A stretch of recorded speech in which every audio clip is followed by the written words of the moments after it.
Genesis chapter 37. Jacob lived in the land where his father had stayed, the land of Canaan. This is the account of Jacob's family line. Joseph, a young man of 17, was tending the flocks with his brothers, the sons of Bilhah and the sons of Zilpah, his father's wives, and he brought their father a bad report about them. Now Israel loved Joseph more than any of his other sons, because he had been born to him in his old age, and he made an ornate robe for him. When his brothers saw that their father loved him more than any of them, they hated him and could not speak a kind word to him. Joseph had a dream, and when he told it to his brothers, they hated him all the more. He said to them, "Listen to this dream I had.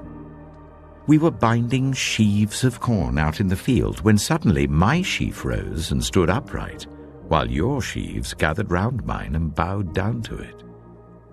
His brothers said to him, "Do you intend to reign over us? Will you actually rule us?" And they hated him all the more because of his dream and what he had said. Then he had another dream, and he told it to his brothers. "Listen," he said, "I had another dream, and this time the sun and moon and 11 stars were bowing down to me." When he told his father as well as his brothers, his father rebuked him and said, "What is this dream you had? Will your mother and I and your brothers actually come and bow down to the ground before you?" His brothers were jealous of him, but his father kept the matter in mind. Now his brothers had gone to graze their father's flocks near Shechem, and Israel said to Joseph, "As you know, your brothers are grazing the flocks near Shechem. Come, I'm going to send you to them." "Very well," he replied. So he said to him, "Go and see if all is well with your brothers and with the flocks, and bring word back to me." Then he sent him off from the valley of Hebron. When Joseph arrived at Shechem, a man found him wandering around in the fields and asked him, "What are you looking for?" He replied, "I'm looking for my brothers. Can you tell me where they are grazing their flocks?" "They've moved on from here," the man answered. "I heard them say, 'Let's go to Dothan.'" So Joseph went after his brothers and found them near Dothan. But they saw him in the distance, and before he reached them, they plotted to kill him. "Here comes that dreamer," they said to each other. "Come now, let's kill him and throw him into one of these cisterns and say that a ferocious animal devoured him. Then we'll see what comes of his dreams." When Reuben heard this, he tried to rescue him from their hands. "Let's not take his life," he said. "Don't shed any blood. Throw him into this cistern here in the wilderness, but don't lay a hand on him." Reuben said this to rescue him from them and take him back to his father. So when Joseph came to his brothers, they stripped him of his robe, the ornate robe he was wearing, and they took him and threw him into the cistern. The cistern was empty, there was no water in it. As they sat down to eat their meal, they looked up and saw a caravan of Ishmaelites coming from Gilead. Their camels were loaded with spices, balm and myrrh, and they were on their way to take them down to Egypt. Judah said to his brothers, "What will we gain if we kill our brother and cover up his blood? Come, let's sell him to the Ishmaelites and not lay our hands on him. After all, he is our brother, our own flesh and blood." His brothers agreed. So when the Midianite merchants came by, his brothers pulled Joseph up out of the cistern and sold him for 20 shekels of silver to the Ishmaelites, who took him to Egypt. When Reuben returned to the cistern and saw that Joseph was not there, he tore his clothes. He went back to his brothers and said, "The boy isn't there. Where can I turn now?" Then they got Joseph's robe, slaughtered a goat and dipped the robe in the blood. They took the ornate robe back to their father and said, "We found this. Examine it to see whether it is your son's robe." He recognized it and said, "It is my son's robe. Some ferocious animal has devoured him." Joseph has surely been torn to pieces." Then Jacob tore his clothes, put on sackcloth, and mourned for his son many days. All his sons and daughters came to comfort him, but he refused to be comforted. "No," he said, "I will continue to mourn until I join my son in the grave." So his father wept for him. Meanwhile, the Midianites sold Joseph in Egypt to Potiphar, one of Pharaoh's officials, the captain of the guard. Genesis chapter 39. Now Joseph had been taken down to Egypt. Potiphar, an Egyptian who was one of Pharaoh's officials, the captain of the guard, bought him from the Ishmaelites who had taken him there. The Lord was with Joseph so that he prospered, and he lived in the house of his Egyptian master. When his master saw that the Lord was with him and that the Lord gave him success in everything he did, Joseph found favor in his eyes and became his attendant. Potiphar put him in charge of his household, and he entrusted to his care everything he owned. From the time he put him in charge of his household and of all that he owned, the Lord blessed the household of the Egyptian because of Joseph. The blessing of the Lord was on everything Potiphar had, both in the house and in the field. So Potiphar left everything he had in Joseph's care.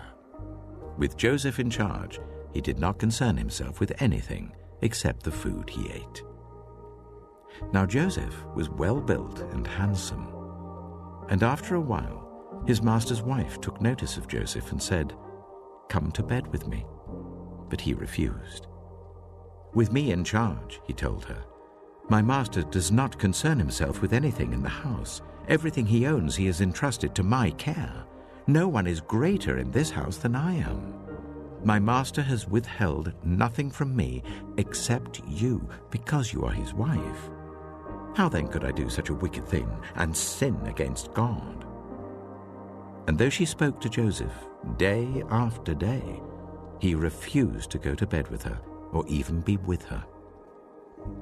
One day, he went into the house to attend to his duties, and none of the household servants was inside. She caught him by his cloak and said, "Come to bed with me." But he left his cloak in her hand and ran out of the house.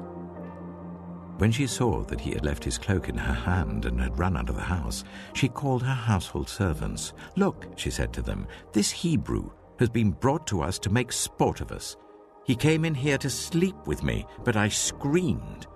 When he heard me scream for help, he left his cloak beside me and ran out of the house." She kept his cloak beside her until his master came home. Then she told him this story. "That Hebrew slave you brought us came to me to make sport of me. But as soon as I screamed for help, he left his cloak beside me and ran out of the house."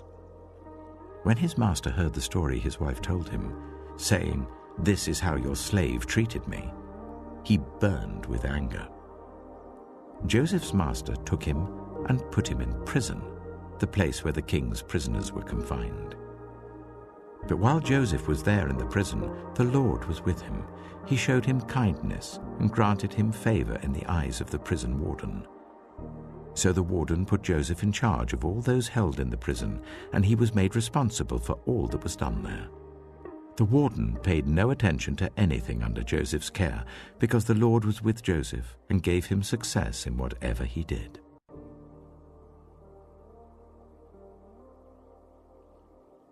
Genesis chapter 40. Some time later, the cupbearer and the baker of the king of Egypt offended their master, the king of Egypt. Pharaoh was angry with his two officials, the chief cupbearer and the chief baker, and put them in custody in the house of the captain of the guard, in the same prison where Joseph was confined. The captain of the guard assigned them to Joseph, and he attended them. After they had been in custody for some time, each of the two men, the cupbearer and the baker of the king of Egypt, who were being held in prison, had a dream the same night, and each dream had a meaning of its own. When Joseph came to them the next morning, he saw that they were dejected. So he asked Pharaoh's officials who were in custody with him in his master's house, "Why do you look so sad today?" "We both had dreams," they answered, "but there is no one to interpret them." Then Joseph said to them, "Do not interpretations belong to God? Tell me your dreams." So the chief cupbearer told Joseph his dream. He said to him, "In my dream I saw a vine in front of me, and on the vine were 3 branches. As soon as it budded, it blossomed, and its clusters ripened into grapes. Pharaoh's cup was in my hand, and I took the grapes, squeezed them into Pharaoh's cup, and put the cup in his hand." "This is what it means," Joseph said to him. "The 3 branches are 3 days. Within 3 days, Pharaoh will lift up your head and restore you to your position, and you will put Pharaoh's cup in his hand, just as you used to do when you were his cupbearer. But when all goes well with you, remember me and show me kindness. Mention me to Pharaoh and get me out of this prison. I was forcibly carried off from the land of the Hebrews, and even here I've done nothing to deserve being put in a dungeon." When the chief baker saw that Joseph had given a favorable interpretation, he said to Joseph, "I too had a dream. On my head were 3 baskets of bread. In the top basket were all kinds of baked goods for Pharaoh, but the birds were eating them out of the basket on my head." "This is what it means," Joseph said. "The 3 baskets are 3 days. Within 3 days, Pharaoh will lift off your head and impale your body on a pole, and the birds will eat away your flesh." Now the 3rd day was Pharaoh's birthday, and he gave a feast for all his officials. He lifted up the heads of the chief cupbearer and the chief baker in the presence of his officials. He restored the chief cupbearer to his position, so that he once again put the cup into Pharaoh's hand. But he impaled the chief baker, just as Joseph had said to them in his interpretation. The chief cupbearer, however, did not remember Joseph. He forgot him. Genesis chapter 41. When 2 full years had passed, Pharaoh had a dream. He was standing by the Nile, when out of the river there came up 7 cows, sleek and fat, and they grazed among the reeds. After them 7 other cows, ugly and gaunt, came up out of the Nile and stood beside those on the riverbank. And the cows that were ugly and gaunt ate up the 7 sleek, fat cows. Then Pharaoh woke up. He fell asleep again and had a second dream. 7 ears of corn, healthy and good, were growing on a single stalk. After them 7 other ears of corn sprouted, thin and scorched by the east wind. The thin ears of corn swallowed up the 7 healthy, full ears. Then Pharaoh woke up. It had been a dream. In the morning his mind was troubled, so he sent for all the magicians and wise men of Egypt. Pharaoh told them his dreams, but no one could interpret them for him. Then the chief cupbearer said to Pharaoh, "Today I'm reminded of my shortcomings. Pharaoh was once angry with his servants, and he imprisoned me and the chief baker in the house of the captain of the guard. Each of us had a dream the same night, and each dream had a meaning of its own. Now a young Hebrew was there with us, a servant of the captain of the guard. We told him our dreams, and he interpreted them for us, giving each man the interpretation of his dream. And things turned out exactly as he interpreted them to us. I was restored to my position, and the other man was impaled." So Pharaoh sent for Joseph, and he was quickly brought from the dungeon. When he had shaved and changed his clothes, he came before Pharaoh. Pharaoh said to Joseph, "I had a dream, and no one can interpret it. But I have heard it said of you that when you hear a dream, you can interpret it." "I cannot do it," Joseph replied to Pharaoh, "but God will give Pharaoh the answer he desires." Then Pharaoh said to Joseph, "In my dream I was standing on the bank of the Nile, when out of the river there came up 7 cows, fat and sleek, and they grazed among the reeds. After them 7 other cows came up, scrawny and very ugly and lean. I had never seen such ugly cows in all the land of Egypt. The lean, ugly cows ate up the 7 fat cows that came up first. But even after they ate them, no one could tell that they had done so. They looked just as ugly as before. Then I woke up. In my dream I saw 7 ears of corn, full and good, growing on a single stalk. After them 7 other ears sprouted, withered and thin and scorched by the east wind. The thin ears of corn swallowed up the 7 good ears. I told this to the magicians, but none of them could explain it to me. Then Joseph said to Pharaoh, "The dreams of Pharaoh are one and the same. God has revealed to Pharaoh what he is about to do. The 7 good cows are 7 years, and the 7 good ears of corn are 7 years. It is one and the same dream. The 7 lean, ugly cows that came up afterward are 7 years, and so are the 7 worthless ears of corn scorched by the east wind. They are 7 years of famine. It is just as I said to Pharaoh. God has shown Pharaoh what he is about to do. 7 years of great abundance are coming throughout the land of Egypt, but 7 years of famine will follow them. Then all the abundance in Egypt will be forgotten, and the famine will ravage the land. The abundance in the land will not be remembered, because the famine that follows it will be so severe.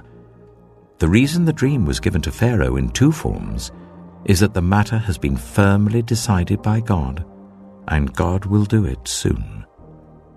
And now let Pharaoh look for a discerning and wise man, and put him in charge of the land of Egypt. Let Pharaoh appoint commissioners over the land to take 1/5 of the harvest of Egypt during the 7 years of abundance. They should collect all the food of these good years that are coming and store up the grain under the authority of Pharaoh to be kept in the cities for food. This food should be held in reserve for the country, to be used during the 7 years of famine that will come upon Egypt, so that the country may not be ruined by the famine. The plan seemed good to Pharaoh and to all his officials. So Pharaoh asked them, "Can we find anyone like this man, one in whom is the Spirit of God?" Then Pharaoh said to Joseph, "Since God has made all this known to you, there is no one so discerning and wise as you. You shall be put in charge of my palace, and all my people are to submit to your orders. Only with respect to the throne will I be greater than you." So Pharaoh said to Joseph, "I hereby put you in charge of the whole land of Egypt." Then Pharaoh took his signet ring from his finger and put it on Joseph's finger. He dressed him in robes of fine linen and put a gold chain around his neck. He had him ride in a chariot as his second in command, and people shouted before him, "Make way!" Thus he put him in charge of the whole land of Egypt. Then Pharaoh said to Joseph, "I am Pharaoh, but without your word, no one will lift hand or foot in all Egypt." Pharaoh gave Joseph the name Zapanath-Paneah, and gave him Asenath, daughter of Potiphera, priest of On, to be his wife. And Joseph went throughout the land of Egypt. Joseph was 30 years old when he entered the service of Pharaoh, king of Egypt, and Joseph went out from Pharaoh's presence and traveled throughout Egypt. During the 7 years of abundance, the land produced plentifully. Joseph collected all the food produced in those 7 years of abundance in Egypt and stored it in the cities. In each city, he put the food grown in the fields surrounding it. Joseph stored up huge quantities of grain like the sand of the sea. It was so much that he stopped keeping records because it was beyond measure. Before the years of famine came, 2 sons were born to Joseph by Asenath, daughter of Potiphera, priest of On.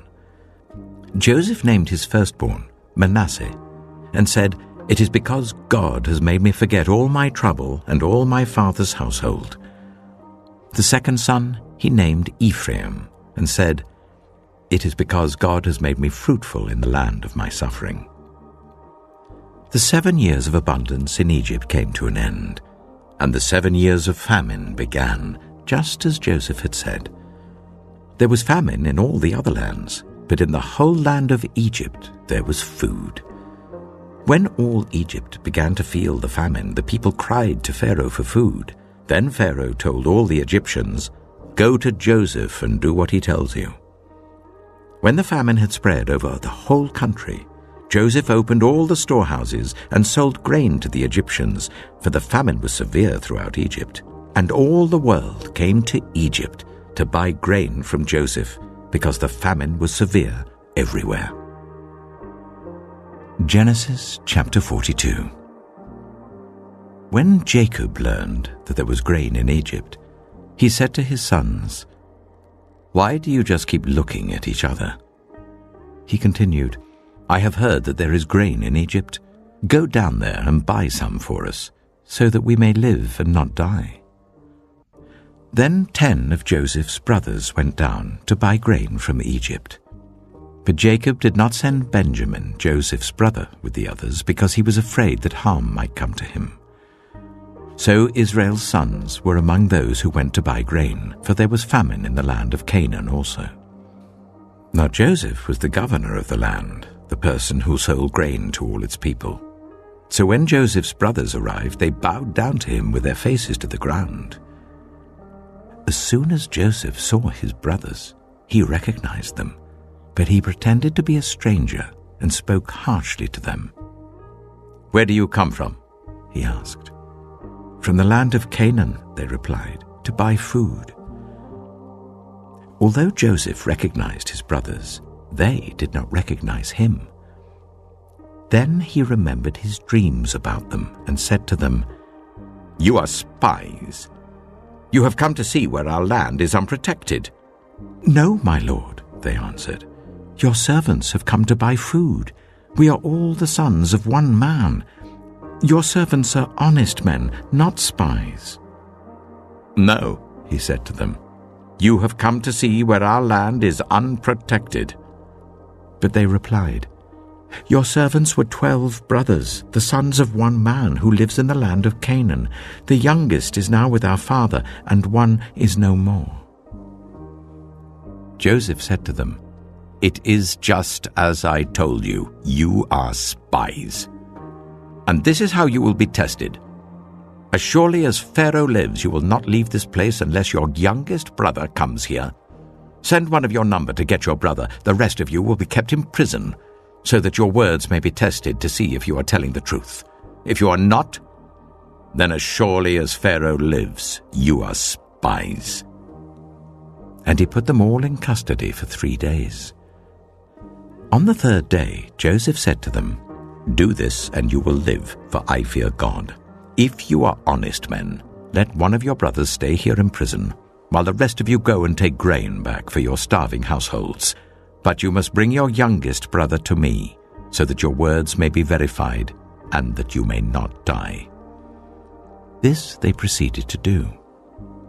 They said to one another, "Surely we are being punished because of our brother.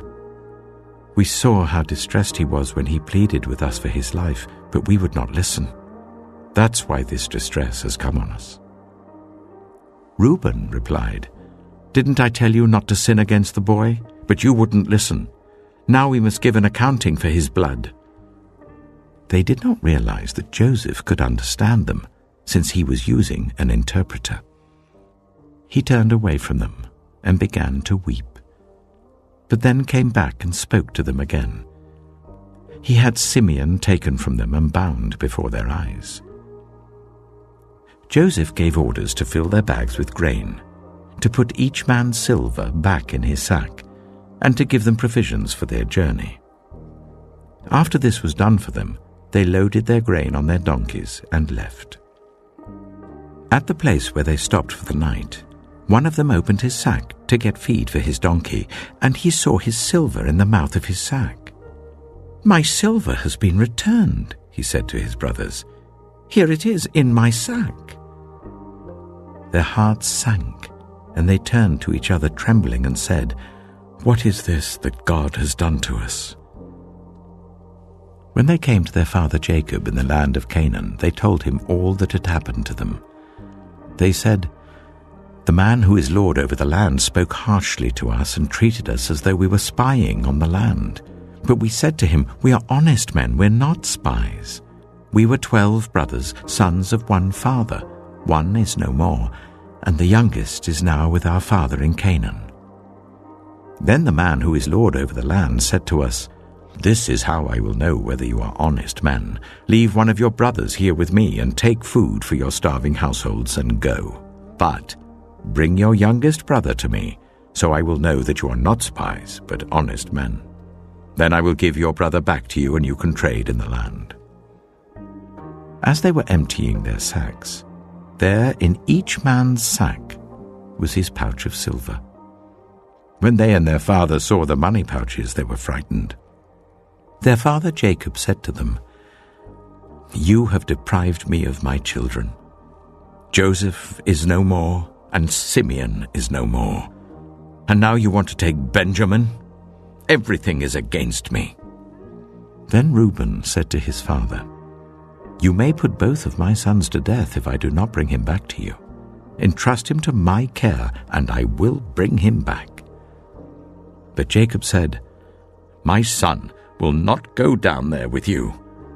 His brother is dead, and he is the only one left. If harm comes to him on the journey you are taking, you will bring my grey head down to the grave in sorrow.'" Genesis chapter 43. Now the famine was still severe in the land. So when they had eaten all the grain they had brought from Egypt, their father said to them, "Go back and buy us a little more food." But Judah said to him, "The man warned us solemnly, 'You will not see my face again unless your brother is with you.' If you will send our brother along with us, we will go down and buy food for you. But if you will not send him, we will not go down, because the man said to us, 'You will not see my face again unless your brother is with you.'" Israel asked, "Why did you bring this trouble on me by telling the man you had another brother?" They replied, "The man questioned us closely about ourselves and our family. 'Is your father still living?' he asked us. 'Do you have another brother?' We simply answered his questions. How were we to know he would say, 'Bring your brother down here'?" Then Judah said to Israel his father, "Send the boy along with me, and we will go at once, so that we and you and our children may live and not die. I myself will guarantee his safety. You can hold me personally responsible for him. If I do not bring him back to you and set him here before you, I will bear the blame before you all my life. As it is, if we had not delayed, we could have gone and returned twice."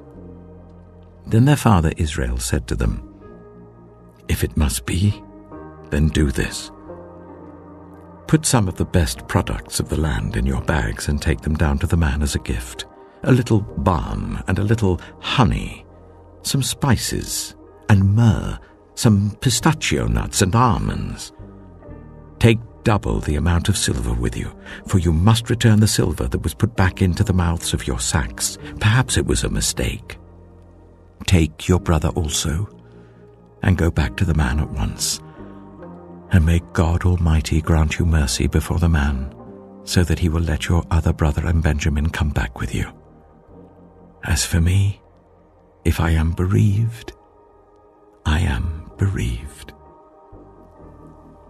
So the men took the gifts and double the amount of silver, and Benjamin also. They hurried down to Egypt and presented themselves to Joseph. When Joseph saw Benjamin with them, he said to the steward of his house, "Take these men to my house, slaughter an animal and prepare a meal. They are to eat with me at noon." The man did as Joseph told him and took the men to Joseph's house. Now the men were frightened when they were taken to his house. They thought, "We were brought here because of the silver that was put back into our sacks the first time. He wants to attack us and overpower us and seize us as slaves and take our donkeys." So they went up to Joseph's steward and spoke to him at the entrance to the house. "We beg your pardon, our lord. they said. "We came down here the first time to buy food, but at the place where we stopped for the night we opened our sacks and each of us found his silver, the exact weight, in the mouth of his sack. So we have brought it back with us. We have also brought additional silver with us to buy food. We don't know who put our silver in our sacks." "It's all right," he said. "Don't be afraid. Your God, the God of your father, has given you treasure in your sacks. I received your silver." Then he brought Simeon out to them. The steward took the men into Joseph's house, gave them water to wash their feet, and provided fodder for their donkeys. They prepared their gifts for Joseph's arrival at noon, because they had heard that they were to eat there. When Joseph came home, they presented to him the gifts they had brought into the house, and they bowed down before him to the ground. He asked them how they were, and then he said, "How is your aged father you told me about? Is he still living?" They replied, "Your servant our father is still alive and well," and they bowed down, prostrating themselves before him. As he looked about and saw his brother Benjamin, his own mother's son, he asked, "Is this your youngest brother, the one you told me about?" And he said, "God be gracious to you, my son." Deeply moved at the sight of his brother, Joseph hurried out and looked for a place to weep. He went into his private room and wept there. After he had washed his face, he came out and, controlling himself, said, "Serve the food." They served him by himself, the brothers by themselves, and the Egyptians who ate with him by themselves, because Egyptians could not eat with Hebrews, for that is detestable to Egyptians. The men had been seated before him in the order of their ages, from the firstborn to the youngest, and they looked at each other in astonishment. When portions were served to them from Joseph's table, Benjamin's portion was 5 times as much as anyone else's. So they feasted and drank freely with him. Genesis chapter 44. Now Joseph gave these instructions to the steward of his house. "Fill the men's sacks with as much food as they can carry, and put each man's silver in the mouth of his sack. Then put my cup, the silver one, in the mouth of the youngest one's sack, along with the silver for his grain." And he did as Joseph said. As morning dawned, the men were sent on their way with their donkeys.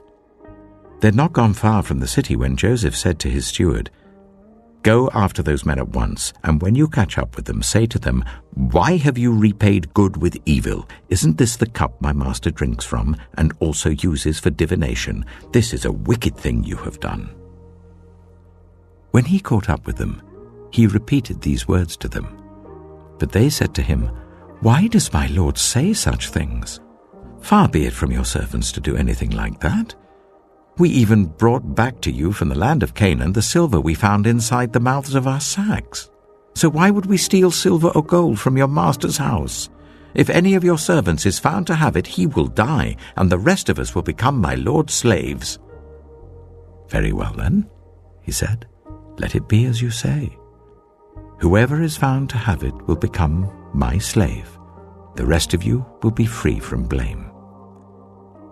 Each of them quickly lowered his sack to the ground and opened it.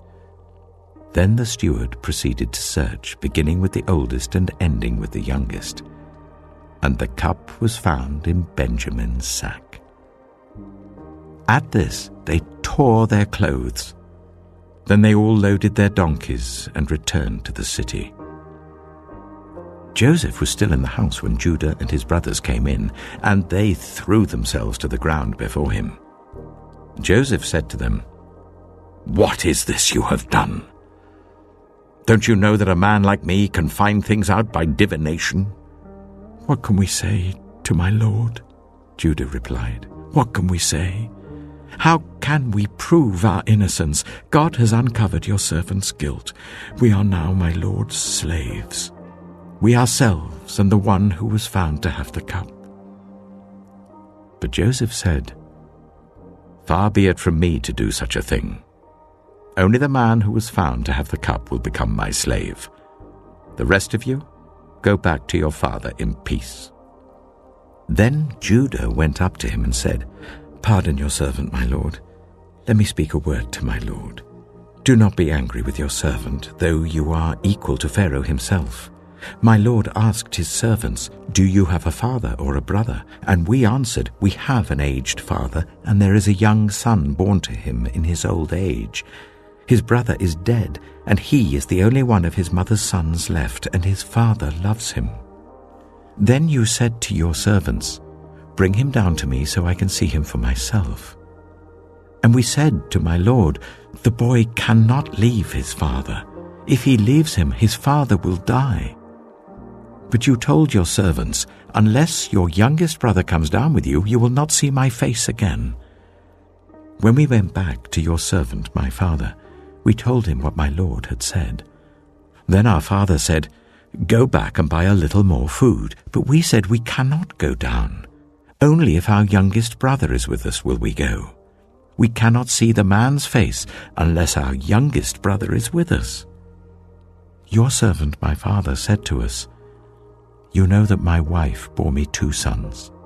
One of them went away from me, and I said, "He has surely been torn to pieces," and I have not seen him since.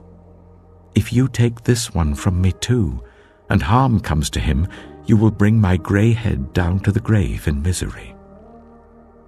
So now, if the boy is not with us, when I go back to your servant my father, and if my father, whose life is closely bound up with the boy's life, sees that the boy isn't there, he will die. Your servants will bring the grey head of our father down to the grave in sorrow. Your servant guaranteed the boy's safety to my father. I said, 'If I do not bring him back to you, I will bear the blame before you, my father, all my life.' Now then, please let your servant remain here as my lord's slave in place of the boy, and let the boy return with his brothers. How can I go back to my father if the boy is not with me? No, do not let me see the misery that would come on my father." Genesis chapter 45. Then Joseph could no longer control himself before all his attendants, and he cried out, "Make everyone leave my presence." So there was no one with Joseph when he made himself known to his brothers. And he wept so loudly that the Egyptians heard him, and Pharaoh's household heard about it. Joseph said to his brothers, "I am Joseph. Is my father still living?" But his brothers were not able to answer him because they were terrified at his presence. Then Joseph said to his brothers, "Come close to me." When they had done so, he said, "I am your brother Joseph, the one you sold into Egypt.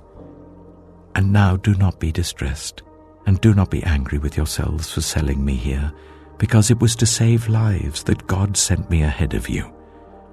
For 2 years now there has been famine in the land, and for the next 5 years there will be no plowing and reaping.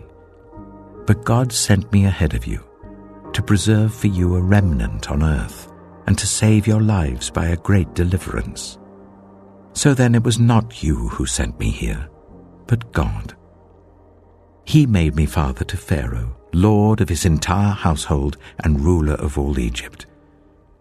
Now hurry back to my father, and say to him, 'This is what your son Joseph says. God has made me lord of all Egypt. Come down to me. Don't delay. You shall live in the region of Goshen and be near me, you, your children and grandchildren, your flocks and herds and all you have. I will provide for you there, because 5 years of famine are still to come. Otherwise, you and your household and all who belong to you will become destitute.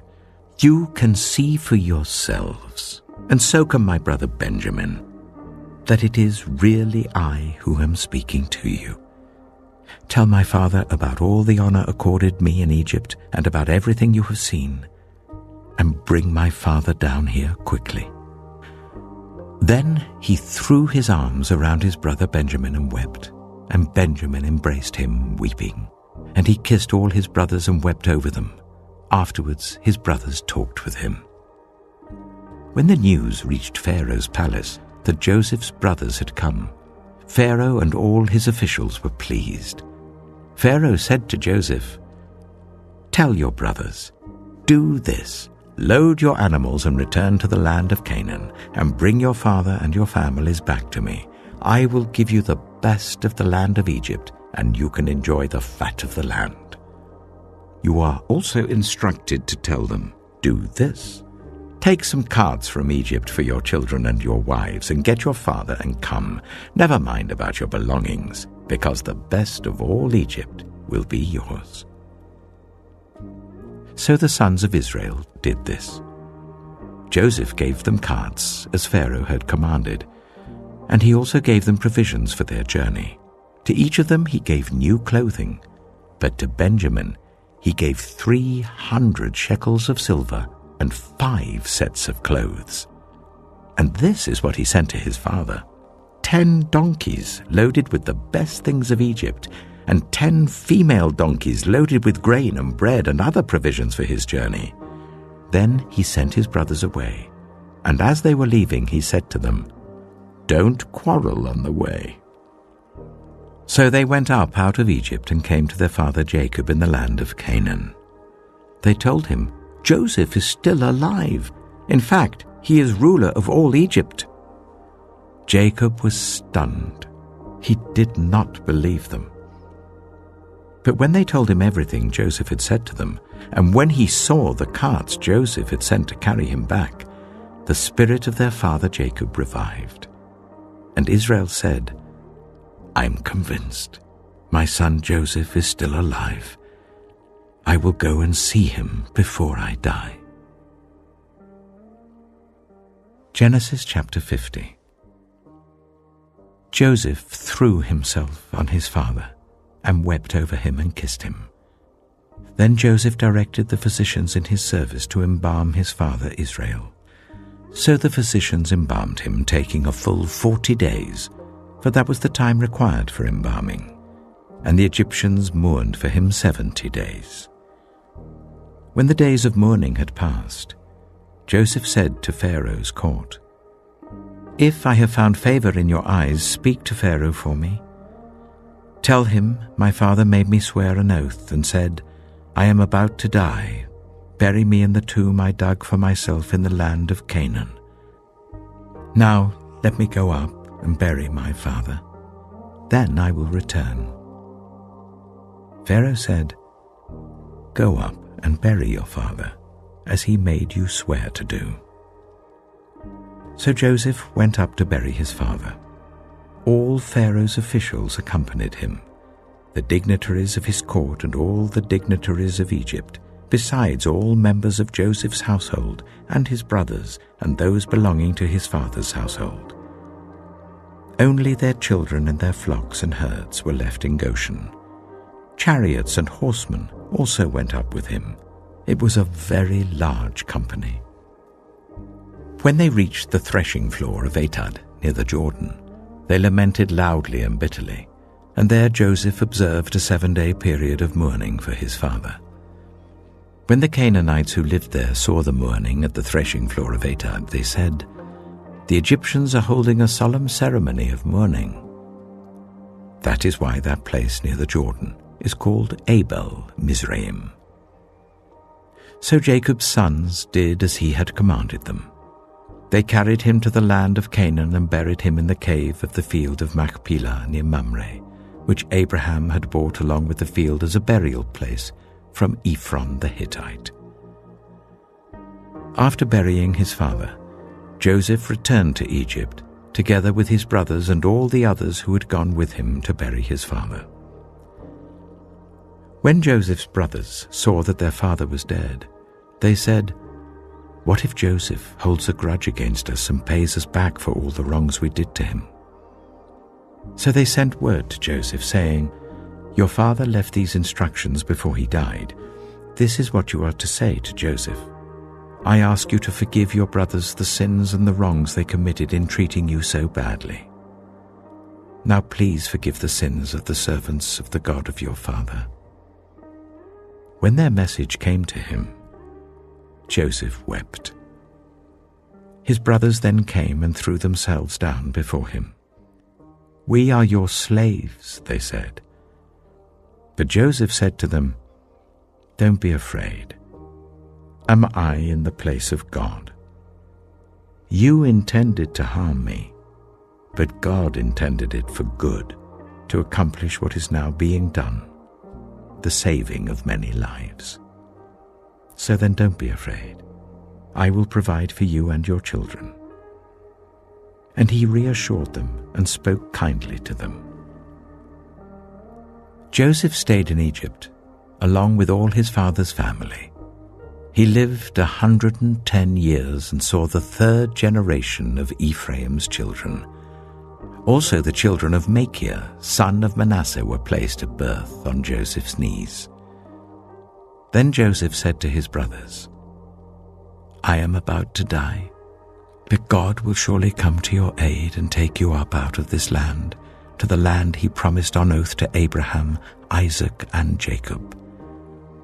And Joseph made the Israelites swear an oath and said, "God will surely come to your aid, and then you must carry my bones up from this place." So Joseph died at the age of 110, and after they embalmed him, he was placed in a coffin in Egypt. He called down famine on the land and destroyed all their supplies of food. And he sent a man before them, Joseph, sold as a slave. They bruised his feet with shackles, his neck was put in irons, till what he foretold came to pass, till the word of the Lord proved him true. The king sent and released him. The ruler of peoples set him free. He made him master of his household, ruler over all he possessed, to instruct his princes as he pleased, and teach his elders wisdom. Then Israel entered Egypt. Jacob resided as a foreigner in the land of Ham.